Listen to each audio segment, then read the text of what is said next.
Welcome. I'm Kinetic Symphony. I hunt down and report on weird and true mysterious stories, from glitches to the paranormal. Case file number 1431, written by JTrizz. The mysterious midnight melee in small town USA. I lived in a very small mining town in western US as a teenager. Pre-cell phones, pre-internet, pre-parents giving a crap what their kids did, ever. On several weekend nights, two of my friends and I would tell our parents that we were all going to crash at one of our houses for the night. Our parents were always fast asleep by 10 p.m. and did not want to be disturbed, and stupidly thought we'd just spend the night watching movies and playing Nintendo. The parents wouldn't even check with each other to verify where we were, so we had free reign. We would usually wait until 11 or 12 or so, then leave and drive somewhere. All of our houses had sloped driveways.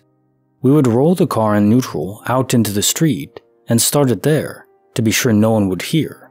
Kill the motor and roll in on neutral when returning. Some nights, we would drive half an hour to the next town over, a slightly bigger town than the one we lived in, to do whatever. One particular night, we grabbed takeout dinner at a small restaurant that stayed open late, then snuck into a movie theater and caught the end of a movie. Everyone knew almost everyone in these tiny towns, and the adults who were out late didn't care that the kids were out late too.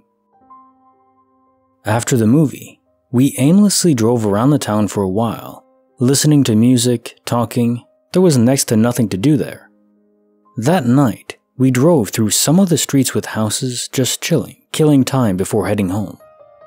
We were a bit off the grid, but not too far. These were small streets with houses, front yards, streetlights, sidewalks, and some streets would just end and you'd have to turn around and trace your way back out. Turning a corner, we drove into some crap that I've never before seen and didn't understand. Keep in mind, it's around 2 a.m. and standing in the street are maybe 50 guys, separated into two groups, facing each other, all armed with makeshift weapons and armor, one group advancing towards the other. Most are holding garbage can lids as shields. This is pre-city provided plastic bins, so almost every house had their own metal cans with removable metal lids. Some of the guys have other makeshift shields like hubcaps, and one dude had what I thought was a washing machine door rigged up with ropes to hold it like a shield. And they all have weapons. Wooden sticks, baseball bats, mallets, long staffs. I didn't see any blades or firearms. And they all have helmets. Mining hard hats, football helmets, and some even have a medieval-looking homemade metal helmet. It was cold. They were in jeans and boots and coats.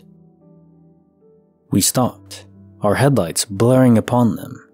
It seemed like we drove up just as they were about to clash, because the group that was advancing on the other all turned around, and both groups just froze and stared at us wide-eyed.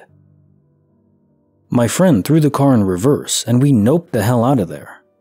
As we turned around, some of the guys started walking towards the car, and none raised their weapons or ran towards us, but still, we were freaked out and peeled out of there and drove the hell home. It took a few minutes before one of us finally spoke and said, "What the frick was that?" To this day, I have no idea what that was all about. I wonder if anyone else has ever experienced or seen anything similar, or if anyone can shed light on what the hell these guys were up to. Or just have a laugh with me as I recall this experience. An actual fight? A street gang battle? A joke? A Renaissance reenactment? There were so many guys, and their weapons and armor were so deliberately homemade that it seemed unlikely to have been an impromptu fight. We wondered if they did it to surprise unsuspecting drivers and get a laugh out of it. But at 2 a.m. in this small town, they'd be lucky if anyone drove up their street at all. We didn't tell anyone, and of course didn't tell our parents. Moved out of that town some years later and had never been back.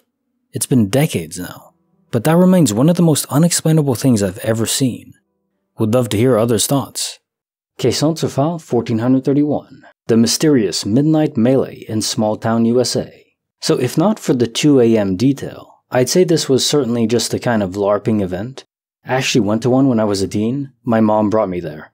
Just a bunch of teenagers and some adults play fighting with makeshift MacGyvered weapons. There was a surprising amount of rules involved in terms of scoring and death and so on, where you could hit. It was every boy's dream day, pretty much. But at 2 a.m.? In such a small town? Pre-internet too, so organizing something like this doesn't seem feasible. And it wasn't a prank, as you specify. The location doesn't add up for that, because they could wait the whole night and maybe not a single car would come by. Maybe it was a normal LARPing event, but seen through time. And from the group's perspective, they were seeing this odd car pull up with its headlights on in broad daylight, wondering what they were up to. Both sides, seeing something odd, not quite fitting given the parameters of time and place. Bonus file written by Lee's House 90, the mysterious woman who rescued my diabetic mom.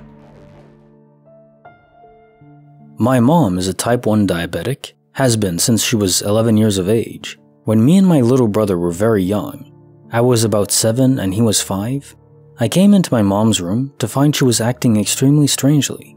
She looked almost drunk and wasn't really responsive. I went to pick up her insulin needles to see if she would react to that, and she didn't. So I panicked and phoned my nan, who told me to put the phone down and dial 999. For some reason, I was so frightened and confused, I didn't. And instead sent my little brother outside to get help while I tried to get my mom to respond to me. My brother came back in crying, saying he couldn't find anyone. And then about 5 minutes later, this woman just walked into my mom's bedroom, called me by my name and my brother's. She said she knew my mom and help is coming. She was calm, soft-spoken, and had a warm feeling about her. I didn't recognize this woman, and neither did my brother. Shortly after, the ambulance arrived and got my mom's sugar levels back up. And when I went to find the woman, she was gone. Like, literally gone. When my mom came around, I explained to her about this mysterious woman and what she looked like. And my mom had absolutely no idea who she was, and we never saw her again. If she didn't help us, my mom would have died eventually. Still gives me shivers now. Case notes for the bonus file. The mysterious woman who rescued my diabetic mom.